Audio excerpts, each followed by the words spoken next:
contro Trieste, suo massimo in stagione. Qui sale già in un fazzoletto a quota 5 più 6 per la Germani. 1 minuto e 45 al termine del primo periodo. Citam in fotocopia, ma ha fatto ancora soluzione orizzontale a favorire CJ Messenburg.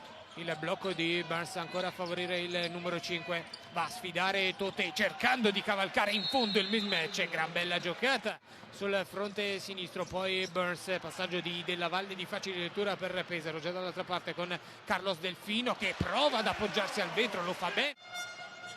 Ed ora Pesaro con il possesso per tornare sul -1, potenzialmente anche per pareggiare i conti da Rahman per Davide Moretti.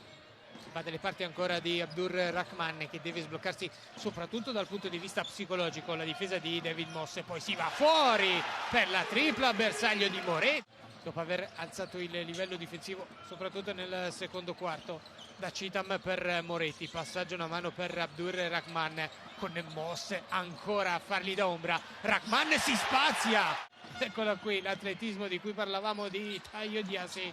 Ed ora prova subito a rispondere Citam, tanto spazio per Quancini. Dal numero 8 più 2 per Brescia, vediamo se attacca nei primi secondi Pesaro con Delfino, lo schiacciato, ben fatto per Toté, che assist a rallentare il ritmo.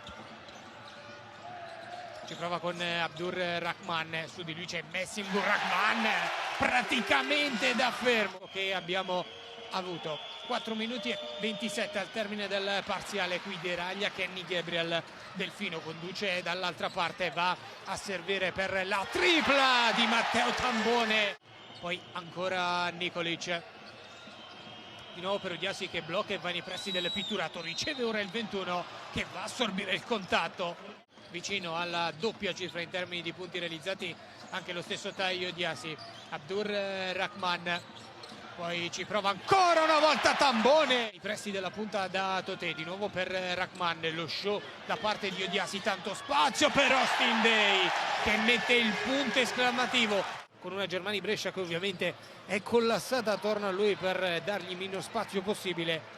Comunque si è travestito da assist e lo ha fatto in maniera perfetta. Intanto il reverse Moretti, c'è anche spazio per Umberto Stazzonelli, gemma del basket pesarese, l'abbiamo visto anche alla Next Gen, si è messo in mostra nei due concentramenti. Qui si mette in mostra, aveva presupposti diversi anche per le motivazioni, il palcoscenico e la forza dell'avversario.